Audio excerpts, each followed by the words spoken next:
नमस्कार, बहुत स्वागत है आप सभी का। मैं हूं आपके साथ वक्ता दुबे। लोकतंत्र देख रहे हैं आप। लोकसभा चुनावों को लेकर सभी दलों ने अपनी तैयारियों को तेज कर दिया है। दूसरे दलों की अपेक्षा बीजेपी बड़े स्तर पर अपनी रणनीति के तहत नीचे से ऊपर तक कार्यकर्ताओं और जनता के बीच संबंध को मजबूत करने में लगी हुई है। पार्टी के सूत्रों ने कहा कि 2024 के चुनावों से पहले बीजेपी 70 दिनों में 11 बड़े पैमाने पर आउटरीच कार्यक्रम चलाएगी, जो 15 मार्च से पहले पूरे हो जाएंगे। प्रधानमंत्री नरेंद्र मोदी के संकल्प को क्रियान्वित करने के लिए बीजेपी के राष्ट्रीय अध्यक्ष जेपी नड्डा और केंद्रीय गृह मंत्री अमित शाह के नेतृत्व में पार्टी ने अपने 4 राष्ट्रीय महासचिवों को इसकी जिम्मेदारी दी है। सभी को अलग अलग मोर्चे का प्रभार भी दिया गया है। इसी पर चर्चा करेंगे। चर्चा के लिए हमारे साथ खास मेहमान जुड़ेंगे, लेकिन उससे पहले आप एक रिपोर्ट देखिए।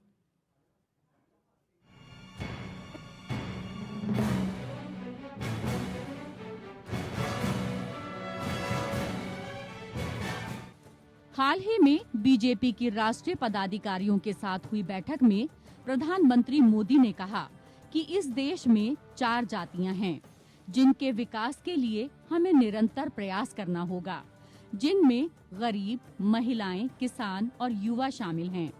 इसी को लेकर पार्टी ने फैसला किया है कि आने वाले 70 दिनों में इन 4 तबकों के लिए बीजेपी 11 बड़े पैमानों पर आउटरीच कार्यक्रम चलाएगी, जो 15 मार्च से पहले पूरे हो जाएंगे।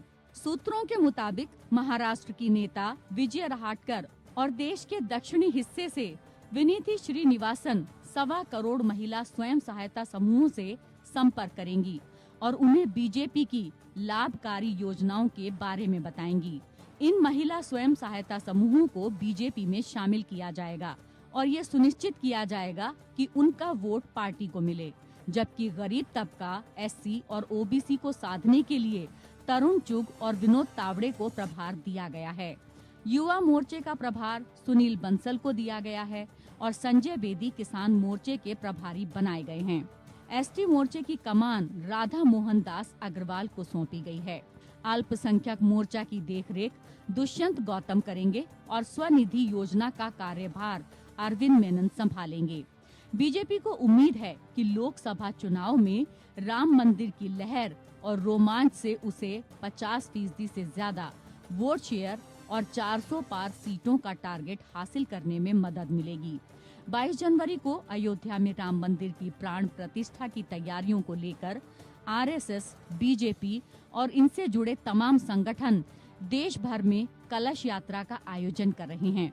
इतना ही नहीं, 25 जनवरी से 25 मार्च तक बीजेपी कैडर ऐसे लोगों की पहचान करेगा जो रामलला के दर्शन करना चाहते हैं, ताकि ऐसे लोगों की अयोध्या पहुंचने में मदद की जा सके।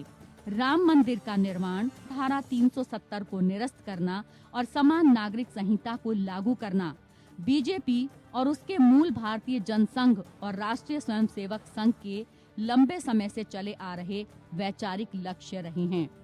माना जा रहा है कि राम मंदिर कार्यक्रम से हिंदी बेल्ट में बीजेपी के वोट बैंक में बढ़ोतरी हो सकती है। इससे बीजेपी को अपने कुल वोटों और वोट शेयर में जोड़कर अपने पारंपरिक मतदाताओं के बीच समर्थन मजबूत करने में मदद मिलेगी। अगर बीजेपी हिंदू समुदाय के आधे वोट पाने में कामयाब हो जाती है, तो ये नेशनल लेवल पर 40% वोट शेयर में बदल जाता है, क्योंकि हिंदू कुल आबादी का लगभग 80% हिस्सा है। 1952 के बाद से क्षेत्रीय दलों की तरफ से कुल मिलाकर औसतन 49% वोट शेयर हासिल करने वाले मल्टी पार्टी सिस्टम में 40% वोट शेयर का मतलब है कि बीजेपी कभी भी कोई चुनाव नहीं हारेगी। राम मंदिर उद्घाटन के कारण उत्तर प्रदेश जैसे अहम राज्य में बीजेपी को अधिक वोट और सीटें मिलने की संभावना है। अकेले इसी राज्य से लोकसभा में 80 सांसद आते हैं। 2019 में यहां बीजेपी की 9 सीटें घटकर 62 रह गई थीं। हालांकि पार्टी अब इन खोई हुई सीटों को वापस पा सकती है। राम मंदिर प्रभाव से पार्टी को 2019 में हिंदी पट्टी में जीती गई ज्यादातर सीटें बरकरार रखने में मदद मिलेगी, जिससे दूसरे राज्यों में होने वाले नुकसान को बेअसर किया जा सकेगा। ये भी माना जा रहा है कि धर्म परायणता और उत्सव के माहौल के बीच तटस्थ मतदाताओं पर भी सकारात्मक असर से इनकार नहीं किया जा सकता। ये बीजेपी को अपने कई तटस्थ मतदाताओं को बनाए रखने में मदद करेगा। Bureau report, APN.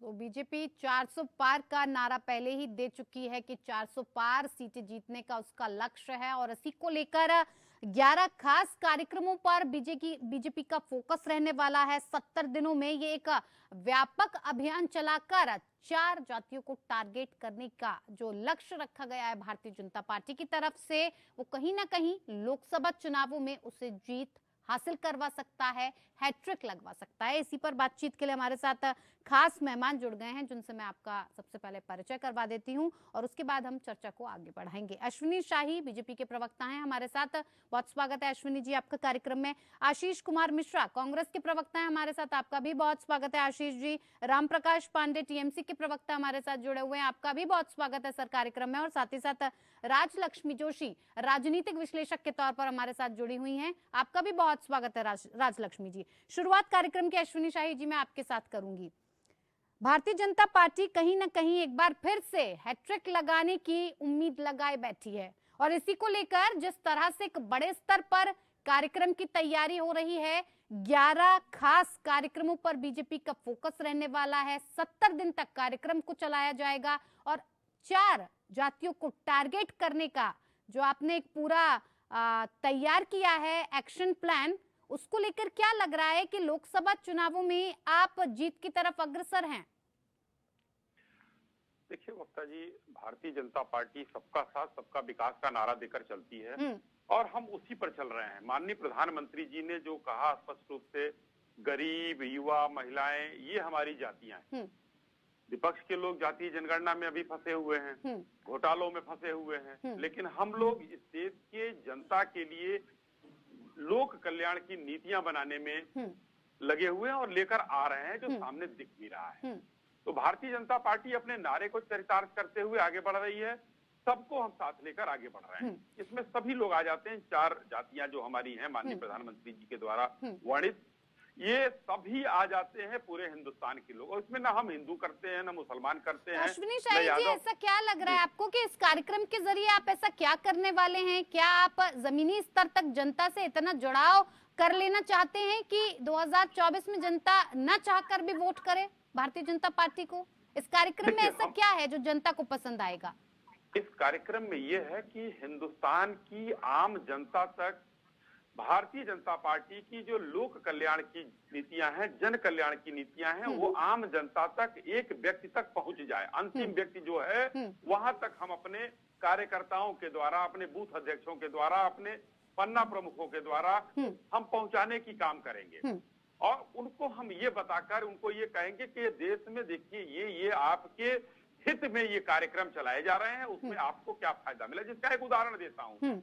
अयोध्या में माननीय प्रधानमंत्री जी आए और एक जो है उज्ज्वला योजना के यहाँ वाले व्यक्ति के यहाँ पहुंच गए। उस परिवार के यहाँ बैठकर उन्होंने चाय पिया, उन्होंने एक एक चीज पूछा, आपको क्या लाभ मिला। उन्होंने 4 योजनाओं का लाभ गिनाया। बाकी योजनाएं जो नहीं मिली थी, चलिए माननीय प्रधानमंत्री जी गए उनके यहाँ तो उनको जल्दी से मिल गई। तो यही योजनाएं हम पता करेंगे कि कितनी योजनाएं किस परिवार को मिली हैं। हो सकता है किसी को 4 मिली हो, किसी को 5 मिली हो, किसी को 2 मिली हो। जो बाकी योजनाएं हैं उनको भी अपने कार्यकर्ताओं के द्वारा वहां तक उनको मिलने का हम काम करेंगे, जिससे 140 करोड़ जनता के बीच में हम अपनी लोकप्रिय योजनाओं को लेकर उनके सामने रहकर ये कह सकें भारतीय जनता पार्टी ने आपके लिए ये किया है और आप भारतीय जनता पार्टी को अपना आशीर्वाद दीजिए। ठीक है सर। आशीष जी, क्या लग रहा है भारतीय जनता पार्टी जिस कदम के साथ आगे बढ़ रही है, आपको लग रहा है इस बार हैट्रिक लगा पाएगी? इसका प्रमाण तो जगत प्रसाद नड्डा जी ने, वक्ता जी, हिमाचल में दे दिया था, जहां से वो आते हैं। ठीक है। और आज भारतीय जनता पार्टी ने अगर काम किया होता तो निश्चित तौर पर राम के नाम के सहारे वोटों की भीख नहीं मांगनी पड़ती। आज भी सोचिए, भारतीय जनता पार्टी के काम लोगों तक नहीं पहुंचे हैं, इस वजह से ये कार्यकर्ताओं और पन्ना प्रमुखों के सहारे व्यक्ति के आखिरी छोर में जाकर उनके घर तक पहुंचकर दहशत का निर्माण करना चाहते हैं, उनको डराना चाहते हैं, धमकाना चाहते हैं। आप वक्ता जी, आप एक प्रबुद्ध पत्रकार हैं, आप खुद से समझिए, अगर जनता को लाभ मिला होता प्रधानमंत्री के कार्यों द्वारा या फिर सरकार के कार्य द्वारा, तो जनता तो खुद ही जानती थी कि भैया ये सरकार ने हमारे लिए इतना काम किया है। क्या नरेंद्र मोदी जी गए, जाने के बाद अब वो जैसे उन्होंने बताया, गरीब के पास जाएंगे तो गरीब उनसे पूछेंगे कि भाई ऐसा बताइए कि आपने ऐसा कार्य क्यों किया कि 80 करोड़ लोगों को चुनाव के समय चना, दाल, शक्कर, आटा सब कुछ दिया गया और जैसे ही चुनाव संपन्न हुआ वापस से वो सब छीन लिया गया। मोटा चावल, मोटा गेहूं के सहारे 80 करोड़ लोगों को निर्भर रहना पड़ गया। युवा पूछेंगे, अग्निवीर जैसी योजना को लाकर जो हम देश की सेवा करना चाहते थे और रोजगार पाकर अपने घर परिवार को चलाना चाहते थे, आपने क्यों हमारा सर कलम करने का काम किया। युवा पूछेंगे, आपने 2 करोड़ प्रतिवर्ष रोजगार देने का वादा किया था, तो आपने क्यों नहीं दिया। किसान पूछेंगे, एमएसपी की आप आय दुगनी करने आए थे, हमारी लागत की जगह पे जो हमारी लग रही उसकी जगह पे हमारी कमाई 2 गुनी 4 गुनी होनी थी, 2 गुने के तो आपने वादा ही किया था। फसल बीमा योजना के तहत जब हमारा नुकसान हुआ तो वो नुकसान के अंदर 1-1 रुपए का चेक बांटकर आपने हमारा पनिश क्यों किया। तो और गरीब ये पूछेंगे, हम गरीब और क्यों होते गए और अमीर क्यों होते गए। तो ये सब चीजों को लेके प्रधानमंत्री जी को जवाब देना होगा। और मैं आपको बताता हूँ, इसकी जो इन्हें हिम्मत बता रहे हैं, यही मजबूरी है कि अगर इन्होंने 10 वर्षों में जनता के प्रति ईमानदारी से काम किया होता तो आज इन्हें इतने तामझाम करने की जरूरत नहीं पड़ती। अभी सादा उदाहरण है, एक प्राइम मिनिस्टर जी का रेलवे स्टेशन पे स्टैच्यू लगाया हुआ था, सेल्फी पॉइंट, उसकी जानकारी सिर्फ रेलवे के अधिकारी ने आईटीआई के माध्यम से दे दिया, उसकी छुट्टी कर दी गई। ठीक है, तो ये सब चीजें ना इसलिए कहता हूँ, आज इनके पास इलेक्ट्रॉनिक बॉन्ड के माध्यम से और ईडी सीबीआई के प्रकोप से धन बन की कोई कमी नहीं है। ठीक है, और राम मंदिर के नाम पर ये लोगों को गुमराह कर रहे हैं। ये कहाँ बात, ये कभी ये इनके मुंह से आपने कहते हुए सुना कि भारतीय जनता पार्टी के प्रवक्ता हमारे अश्विन भाई हैं, उनसे सिर्फ इतना ही पूछिएगा, भारतीय जनता पार्टी के कितने विधायक और कितने सांसदों ने अपने वेतन से 1 रुपया निकाल के वहाँ पे दिया है। ठीक है आशीष जी, आपने देश की जनता से चंदा लेकर परेशानी पे और उन्हें परेशान करने का काम किया। ठीक है, उसका क्रेडिट खुद लेने जा रहे हैं। ठीक है आशीष जी, ठीक है। अश्विनी जी से मैं ये सवाल करूंगी। राम प्रकाश जी, लगातार देखिए चर्चा हो रही है, आप सुन भी रहे हैं कि क्या कुछ अभी अश्विनी जी ने और आशीष जी ने कहा, लेकिन लगातार इस बात को लेकर अब सवाल उठ रहा है कि हैट्रिक लगाने की तरफ भारतीय जनता पार्टी लगातार अपने कदम बढ़ा रही है। अपने कामों के बल पर, जो भी काम 10 साल के अगर गिनाए जाएं तो उन कामों के बल पर भारतीय जनता पार्टी एक बार फिर से सरकार बनाने जा रही है। क्या लग रहा है आपको, ऐसा हो पाएगा? ऐसा कुछ भी नहीं होगा, क्योंकि ये भी बता रहे थे कि हमारी 4 जातियां हैं, तो प्रधानमंत्री के संसदीय क्षेत्र में उस महिला के साथ जो दुष्कर्म हुआ उसका जवाब उसके परिवार को वाले को क्या देंगे। वो भी एक महिला है, वो भी एक जाति वो मीनार है। तो इस तरह से और 2 करोड़ नौकरियां देने के लिए बोले थे, वो 2 करोड़ नौकरियां का पूछेंगे, उसकी जगह अग्निवीर लिया है। तो जनता, और महंगाई चरम सीमा पर है, ठीक है, तो जनता तो वो पूछेगी। आप केवल शब्दों की तरह से बोले जाते हैं और बोलेंगे तो हैट्रिक का संभावना नहीं है।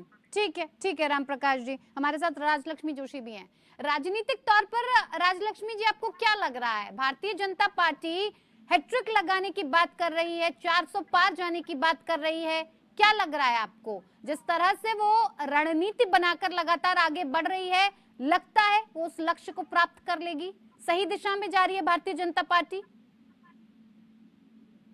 जी नमस्ते वक्ता जी। जी नमस्ते। और बहुत ही इंटरेस्टिंग डिस्कशन है। और ये जो 400 पार की बात हो रही है, ये 400 की संख्या कैसे प्राप्त होगी वो पता नहीं, लेकिन हैट्रिक तो जरूर होगा ऐसा नजर आ रहा है मुझे।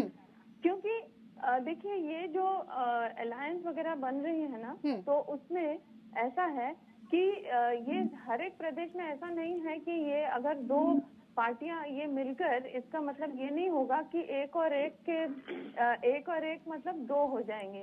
इसका ये है कि देखिए, जैसे अभी आप एक उदाहरण देखेंगे तो फिर वेस्ट बंगाल में देखिए, वेस्ट बंगाल में सबसे पहले अलायंस होगी कि नहीं होगी इंडिया अलायंस की, ये हमको नहीं पता।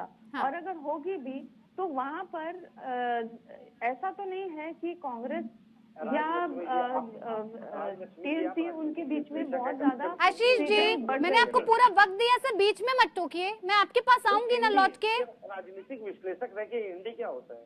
इंडिया कहिए ना मैम, आप तो किसी राजनीतिक दल से भी नहीं है, फिर आपको इंडिया से नफरत क्यों हो रही है? इंडिया कहिए, मैं कोई ऐतराज ठीक है, बोलिए। नहीं, उसमें अलायंस ये शब्द दो बार कैसे आ सकता है? तो इसीलिए मैंने इंडिया अलायंस कहा। आप ही बताइए, इंडिया अलायंस बराबर है या नहीं है? आप बताइए ना, उसका पूरा उसका फुल फॉर्म क्या है? उसका फुल फॉर्म क्या है वो बताइए ना। समूह बनाया है, ऐसा कहिए, मैं आपको सब दे दूंगा।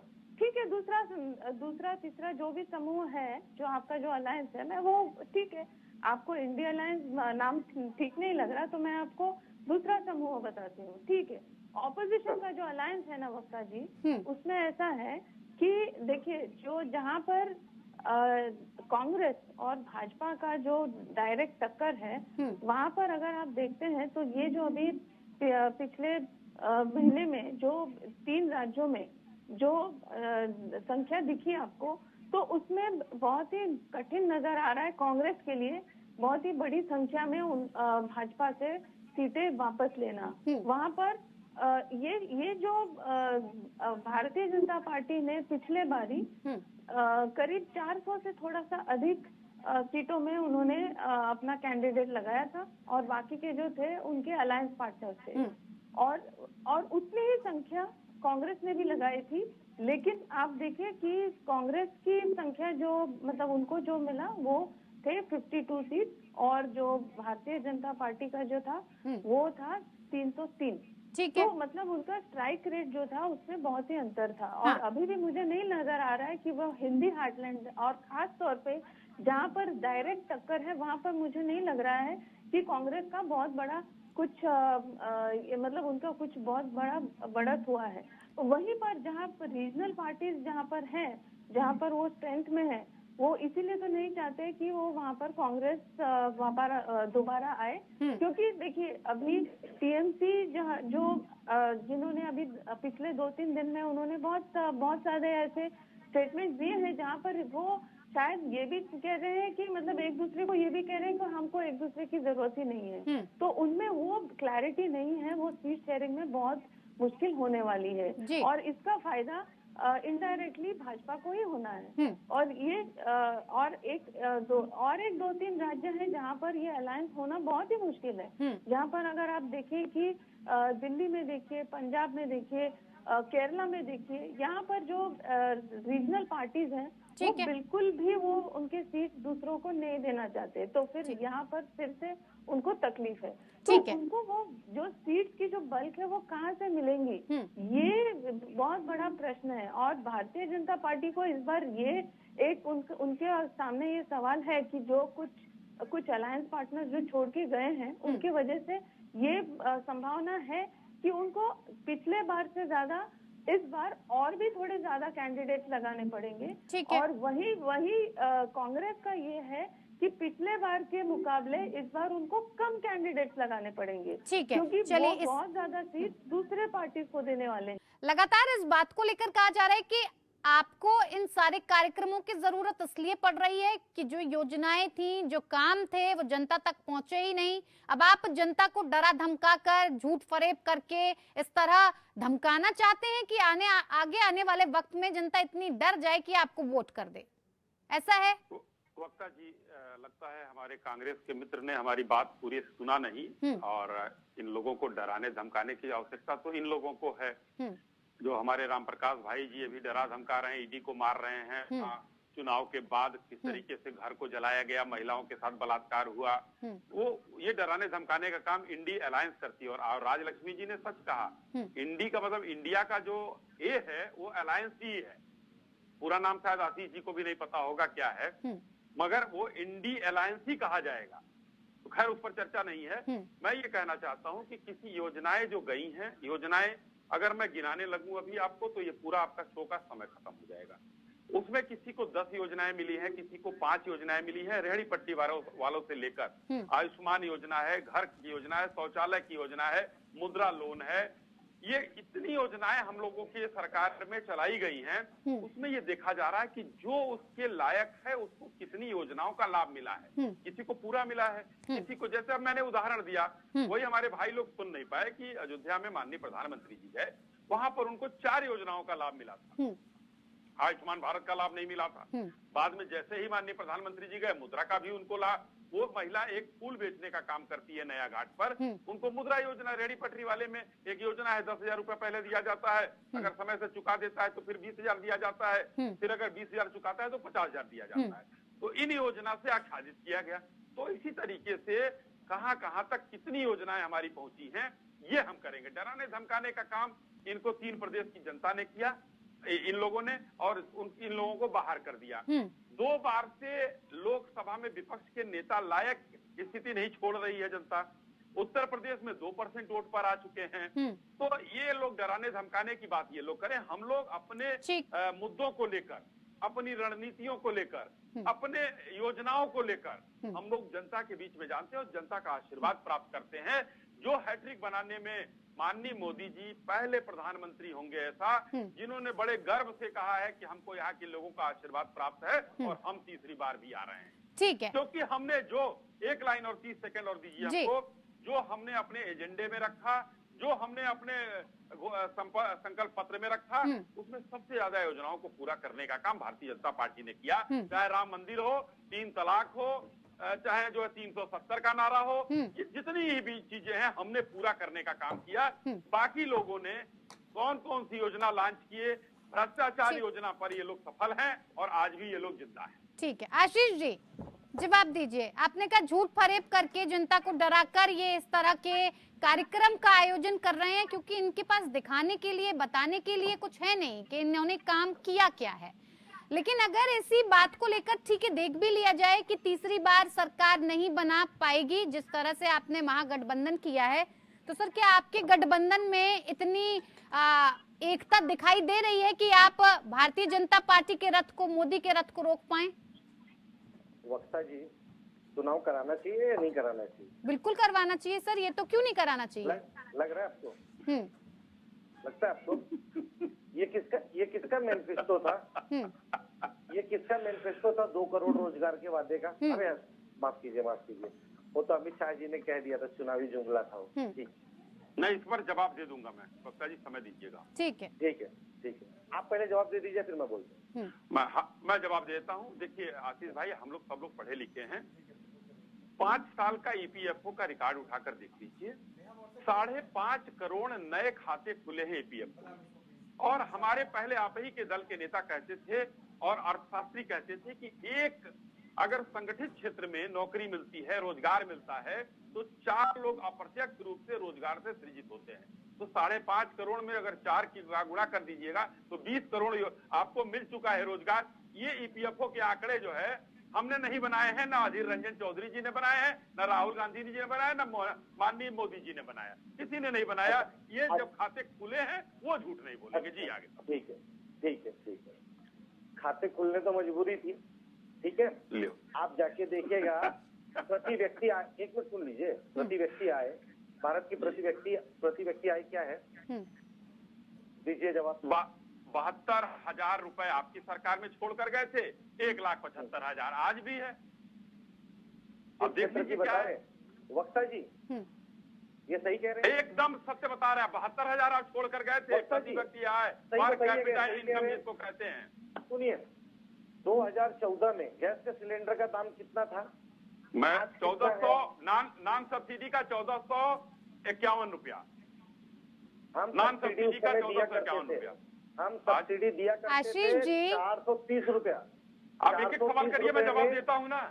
सुनिए ना, बता रहा हूँ ना, 430 रुपए में हम देते थे, आप 1250 नॉन सब्सिडी की बात करिए ना। आज नॉन सब्सिडी कितने का है? सुनिए ना, आज सबसे बड़ा झूठ मैं आपको बताऊं, देश में पहला ऐसा राज्य था जिसका नाम था राजस्थान, जहाँ पे मैंने आशीष भाई, मैंने नॉन सब्सिडी पूछा, जो आपने पूछा वही मैंने पूछा। सुनिए ना सर, सुन लीजिए ना सर, पूरा सुन लीजिए। पॉइंटेड जवाब दिया मैंने। हाँ, पॉइंटेड जवाब दे रहा हूँ और तो पॉइंट पे लेके आ रहा हूँ। जल्दी जवाब दीजिए आशीष जी, मुझे टीएमसी के पास भी जाना है सर, आप जल्दी जवाब दीजिए मुझे। 25 लाख रुपए का चिरंजीवी योजना राजस्थान में लागू होने के बाद भी ये देखिए चिरंजीवी योजना, उसमें आपने क्या क्या किया जरा बता दीजिए। अब चिरंजीवी योजना पर ही बता दीजिए। सुनिए आशीष भाई, किसको दिया आपने? देश के प्रधानमंत्री कहते हैं 5 लाख रुपए का आयुष्मान कार्ड जो दिया जा रहा है, और वो भी एक नंबर पे 7 लाख रजिस्ट्रेशन। और कुछ तो रहेगी आप? आशीष जी, आप क्या समझाना चाह रहे हैं सर? खुल के बताइए और एक लाइन में मुझे बताइए आप क्या समझाना चाह रहे हैं सर। मैंने देखिए सर, आंकड़े सबको पता है, सब जानते हैं किसने क्या कुछ किया। आप एक लाइन में मुझे जवाब दें। राजलक्ष्मी जी अपना वक्ता जी सुन लीजिए। हाँ। राजलक्ष्मी जी भी विश्लेषक के रूप में उन्होंने अपनी बात को रखा। उन्होंने एक बात बता दीजिए, महंगाई पे बोला, बेरोजगारी पे बोला, महिला तो सर अब आप ये तय करेंगे कि कौन किस पर बोलेगा? सर आप भी तो कह रहे हैं ना अपनी बात।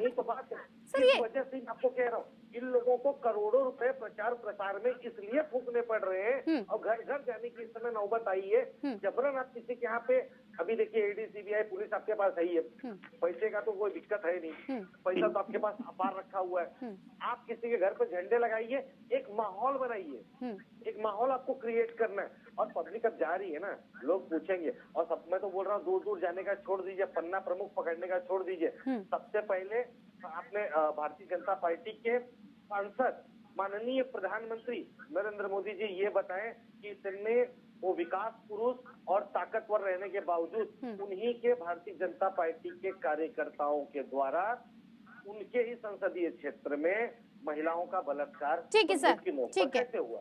ठीक है। हमारे साथ रामप्रकाश जी, लगातार भारतीय जनता पार्टी इस बात का भी दावा कर रही है कि इस बार टीएमसी में अगर कोई चुनौती दे सकता है ममता बनर्जी को तो वो भारतीय जनता पार्टी है। सर्वे सामने आया, 54% आबादी ने ये कहा कि हाँ, अगर चुनौती के नाम पर ममता बनर्जी को कोई चुनौती दे सकता है तो भारतीय जनता पार्टी दे सकती है। क्या इस बार किला भेद लिया जाएगा बंगाल का? रामप्रकाश जी। बिल्कुल जी, वो इस तरह से ओंकार 2021 के विधानसभा में भरे थे और वहां से लेके आके थे अपने जितने भी उनके बड़े से बड़े नेतृत्व थे उसको लेके गए थे और हार के आ गए थे। और दूसरी बात है, मेरे अश्विनी भाई जी से मैंने उन प्रधानमंत्री जी के संसदीय क्षेत्र में जो महिला के साथ हुआ उसके बारे में पूछा था कि वो कौन सी परियोजना थी जो उनके साथ, उसका क्या जवाब देंगे वो लोग। ठीक है, ठीक है अश्विनी जी। जब जनता के पास हम भी जाएंगे विरोधी होके, रामप्रकाश जी तो हम जवाब ले लीजिए, ये भी उनके बताएंगे कि ये उन्नति की गई है। ठीक है अश्विनी जी। रामप्रकाश भाई जवाब ले लीजिए। आज फर्क साफ है वक्ता जी। हाँ, घृणित अपराध किया उन लोगों ने, चाहे जो भी हो, वो अरेस्ट किए गए हैं, न्याय संगत कार्यवाही उनके ऊपर होगी। मगर इसी उत्तर प्रदेश में बलात्कार होने के बाद, आशीष भाई सुन लीजिए, बलात्कार होने के बाद माननीय मुलायम सिंह जी कहते थे लड़कों से गलती हो जाती है। एक बार माननीय आजम खान जी पूर्व मंत्री ने कहा कि बलात्कार हुआ ही नहीं है, उनको सुप्रीम कोर्ट में माफी मांगनी पड़ी। राजस्थान के एक मंत्री धारीवाल जी, जहां कांग्रेस की सरकार थी, रामप्रकाश जी ध्यान से सुनिएगा, 35,000 बलात्कार होने के बाद कहते हैं मर्दों का प्रदेश है, बलात्कार होंगे। वहां की दिव्या बंदेरा जी कहती हैं कि हम जो है सुरक्षित नहीं है।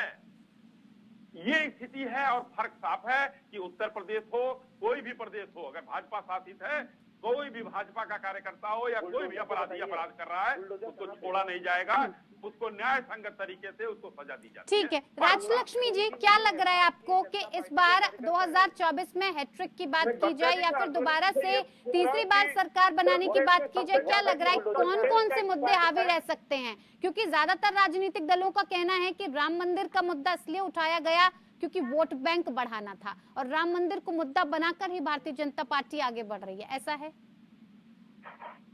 जी, मुझे लगता है कि ये राम मंदिर का जो ये कहते हैं कि बहुत बड़ा एस्पेक्ट है, मुझे नहीं लगता कि ये इतना बड़ा एस्पेक्ट है। देखिए, राम मंदिर तो हमारे सबके लिए बहुत ही गर्व वाली विषय है। हमारे सबके लिए वो ऐसा एक विषय है जो हम मतलब हम हमारे पूर्व की पीढ़ियां 500 सालों से हम इसका इंतजार कर रहे थे, तो हमारे सबके लिए ये बहुत बड़ी इशू है।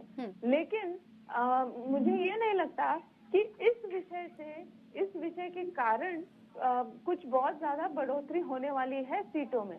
तो ये ऐसा है कि जो लोग इतने वर्षों से जो एक मन बनाए रखे हैं कि हम भाजपा को वोट देंगे, वही लोग इस बार भी देंगे। हो सकता है कुछ और थोड़ा सा इसमें इंक्रीमेंट हो, लेकिन मुझे लगता है कि इससे ज्यादा इस बात का असर पड़ेगा कि ये महिलाएं और युवा, और खास करके अभी अगर आपने छत्तीसगढ़ और राजस्थान ये सभी जगहों पर अगर आपने देखा तो सबसे बड़ा फर्क इसलिए पड़ा क्योंकि खास करके जो आदिवासी महिलाएं थी और उनके वजह से उन्होंने बहुत भर के जो वोट दी, तो उनकी वजह से बहुत ज्यादा फर्क पड़ गया, खास करके छत्तीसगढ़ में। अगर आप याद करेंगे तो शुरू में ऐसा लग रहा था कि कांग्रेस बहुत आगे है भाजपा से।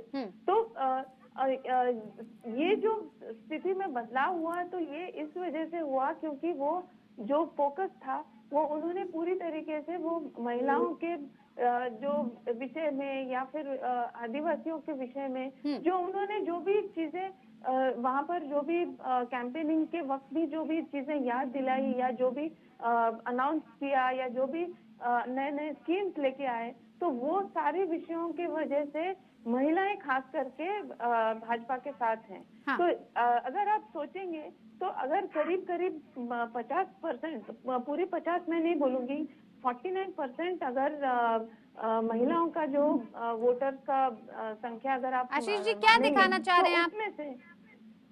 उसमें से अगर बहुत बड़ी संख्या भाजपा के साथ जाती है तो आपको फायदा पड़ेगा।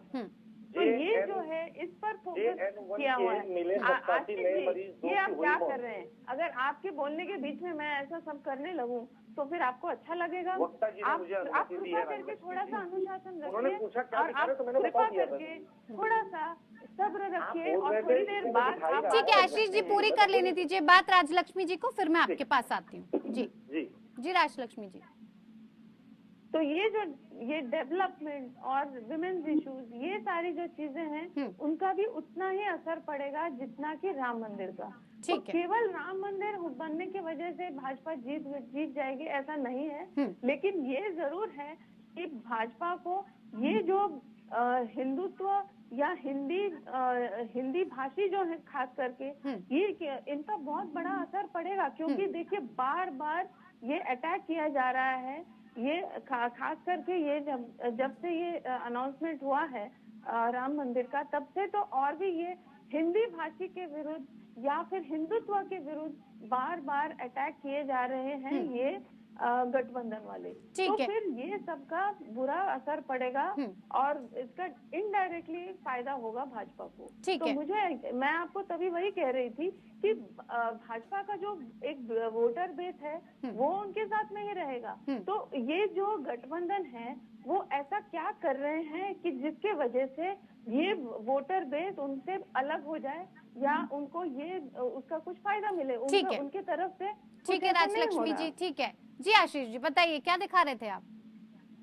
मैं दिखा रहा था आज के नवभारत टाइम्स में छपा है, कोविड के 87 सिर्फ राज्य में, महाराष्ट्र की बता रहा हूँ, नए मरीज मिले हैं जिनमें से 2 की मौत हुई है।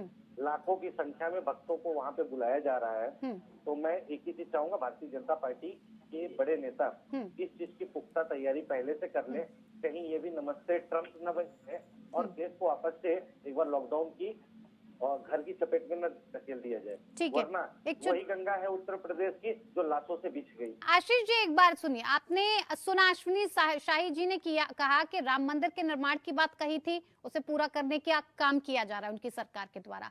धारा 370 की बात कही गई थी, उसे पूरा किया गया। 3 तलाक की बात उन्होंने अभी कही, उसे भी पूरा करने का काम किया गया।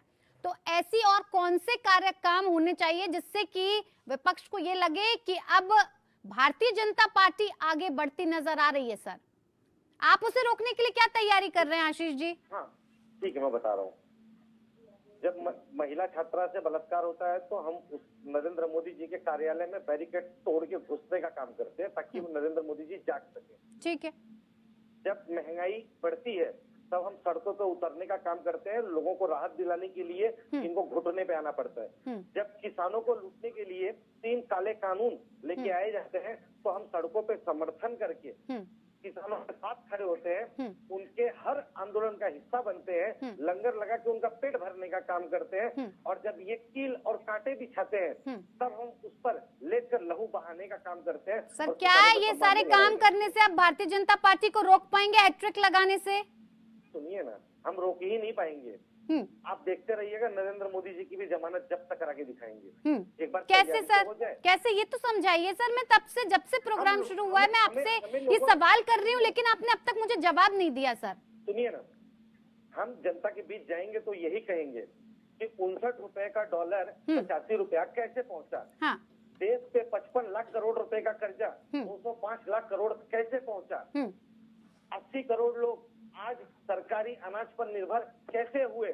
30 रुपए में जो पेट्रोल मिलने वाले थे वो पेट्रोल की कीमतें 120 पार कैसे हुई। डीजल की कीमतें जो थी वो कैसे आगे 90 के पार पहुंचे। प्लस छात्रों को आज जाके घर में पूछिएगा कि जो बच्चे स्कूल में पढ़ने के लिए जाते हैं उनकी फीस कितनी थी, आज कितनी है। ठीक है, ये अच्छी बात है, आप इन मुद्दों को उठाएंगे। ठीक है आशीष जी, कि बहुत अच्छी बात है कि आप उतरेंगे मैदान में और इस तरह के मुद्दों को उठाएंगे, क्योंकि जनता को भी इन मुद्दों को जानने की जरूरत है। लेकिन क्या चुनाव जीतने के लिए, आशीष जी सुनिए तो, आप सर मेरा सवाल नहीं सुनते हैं। वक्ता जी फिर लय टूट जाती है। एक चीज और, लय टूटने के लिए मतलब यहाँ डिस्कशन करूँ मैं कि आपकी पूरी, सुनिए ना वक्ता जी, सॉरी सुन लीजिए।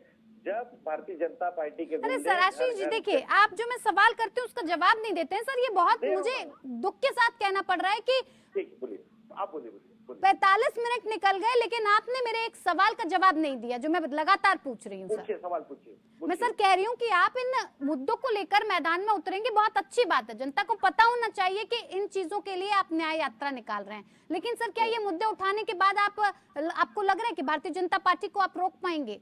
जिस तरह से आपके महागठबंधन में बिखराव दिख रहा है, ममता बनर्जी अपनी कहती हैं, आम आदमी पार्टी अपनी बात कहता है, कैसे कर पाएंगे? अखिलेश जी कहते हैं आइए यूपी में देख लेंगे आपको। हमारा गठबंधन इतने शांति प्रिय ढंग से होगा कि आप लोग भी शॉक में रह जाएंगे, और जब नतीजे आएंगे सर शॉक्ड में ही है कि भारतीय जनता पार्टी इतना आगे निकलती जा रही है और आपके गठबंधन के लोग इस तरह के बयान दे रहे हैं सर। वो आप निकाल रहे हैं, आप लोग सब कुछ कह रहे हैं, लेकिन आप लोग ये नहीं कह रहे हैं कि संसदीय क्षेत्र में बलात्कार हो रहा है। कुलदीप सेंगर बलात्कार करता है, पूरे परिवार को खत्म कर देता है। आप ये नहीं कहेंगे। नहीं सर, आप मुद्दे से भटक जाते हैं। जिस मुद्दे पर मैं आपसे बात करती हूँ आप उस जवाब देते नहीं है सर। आप उसका आप तमाम तरीके के मुद्दों को उठाकर सामने लेकर आते हैं। अब आप ये तय करेंगे कि राजलक्ष्मी जी क्या बोलेंगी, मैं किस तरीके से बात करूंगी सर। आप लोग हैट्रिक लगवा दे रहे हो, आप लोग हमारे लगाने से हैट्रिक लगती सर? हम हैट्रिक क्या, हम तो सब कुछ लगवा देते सर। अगर हमारे कहने से ही हैट्रिक लग रही होती। आप अगर सेंचुरी भी करवा दोगी वक्ता जी तो भी कांग्रेस पार्टी और विपक्ष इसी तरीके से मुखरता से ताल ठोककर नहीं सर देखिए आशीष जी, नहीं ये आशीष जी ये मुद्दे से भटककर जवाब देने का कोई तरीका नहीं है सर। आपको मुद्दे पे रहकर बातचीत करनी चाहिए। आपको जो जवाब देना चाहिए वो आपने जवाब नहीं दिया। हैट्रिक लग गई है, कैसे रोकोगे आप? हाँ। अरे मैं आपको सीधा बता दिया, हम घर घर जाएंगे। सबसे पहले हमारे जनता का रक्षा करने का काम है। जनता को अगर ये लोग त्रस्त करेंगे तो वहाँ पे हम आपको निडरता से इनके सामने लड़ते हुए नजर आएंगे। अश्विनी जी कहिए। जी क्या कहना चाहते हैं आप सर? वक्ता जी देखिए, मैं कहता हूं कि भगवंत मान जी ने कहा था ना कि सबसे छोटा जोक होगा एक थी कांग्रेस। उत्तर प्रदेश में कांग्रेस बहुत अच्छी पार्टी थी और उत्तर क्या देश में 56 सालों तक सरकार में रहे ये लोग। 17 में इन लोगों ने समाजवादी पार्टी के साथ समझौता किया। टिकट बांटने का जब मौका आया वक्ता जी, इनके पास प्रत्याशी नहीं थे, समाजवादी पार्टी को अपने लोगों को देना पड़ा और ये प्रमुखता से अखबारों में और आप लोगों के द्वारा चलाया गया था कि उनके लोग कांग्रेस के जो है सिंबल पर चुनाव लड़े और कितनी सीटें मिली ये सबने देखा। 2019 में किस तरीके से जो है इन लोगों ने एक गठजोड़ किया, नहीं किया। 2% वोट पर 7% वोट पर आ गए। 22 में 2% वोट पर ये लोग आ गए। तो अब बीच में जाकर अब ये लोग क्या करेंगे जनता के बीच में? 3-4 बातें प्रमुखता से आशीष जी ने उठाया, मैं जवाब देना चाहूंगा। एक तो डॉलर की बात की, इन लोगों ने 46 रुपए का डॉलर इन लोगों को माननीय अटल जी की सरकार देकर गई थी 2004 में। इन लोगों ने 60 रुपए का हम लोगों को दिया था, आज 83 रुपए है। देश का आप परसेंटेज जो है घटा बढ़ा लीजिएगा, जो भी होगा। ऑल टाइम महंगाई नरसिम्हा राव जी की सरकार में ऑल टाइम महंगाई 13% थी, आज जो है महंगाई 4% लगभग 5% से नीचे है। ऑल टाइम महंगाई 13% नरसिम्हा राव जी की सरकार में थी। सोना गिरवी किसके सरकार में रखा गया था? आज फॉरेक्स रिजर्व हमारा भारतीय जनता पार्टी कांग्रेस पर आरोप लगाती है, कांग्रेस पार्टी भारतीय जनता पार्टी पर आरोप लगाती है सर। आरोप प्रत्यारोप की राजनीति चलती जाती है, वो अपने आंकड़े बताते हैं, आप अपने आंकड़े बनाते हैं। राजलक्ष्मी जी कहिए, क्या कह रही थी आप? जी, मैं एक दो चीजें बताना चाहती हूँ यहाँ पर कि ये जो बात हो रही है ना यहाँ पर, ये जो डेट है, ठीक है, ये जो कर्जे की बात कर रहे हैं, ये कर्जा कहाँ से आता है? ये सभी राज्यों का जो अलग अलग राज्यों का जो कर्ज है वो उसका भी बहुत बड़ा एक एस्पेक्ट होता है। आपको पता है ये सबसे जो टॉप 10 जो राज्य हैं वो कौन से हैं? मैं आपको बता दूं, पंजाब, हिमाचल प्रदेश, बिहार, वेस्ट बंगाल, राजस्थान, केरला, आंध्र प्रदेश, उत्तर प्रदेश, मध्य प्रदेश और झारखंड, ये टॉप 10 में आता है। तो ये इनमें से आप मुझे बताइए कि इनमें से भाजपा शासित राज्य कौन से हैं? तो ये देखिए, ये जब भाजपा पे ये जब आरोप लगाते हैं तो इन्होंने ये भी देखना चाहिए कि इनके शासित राज्यों में इन्होंने क्या किया है।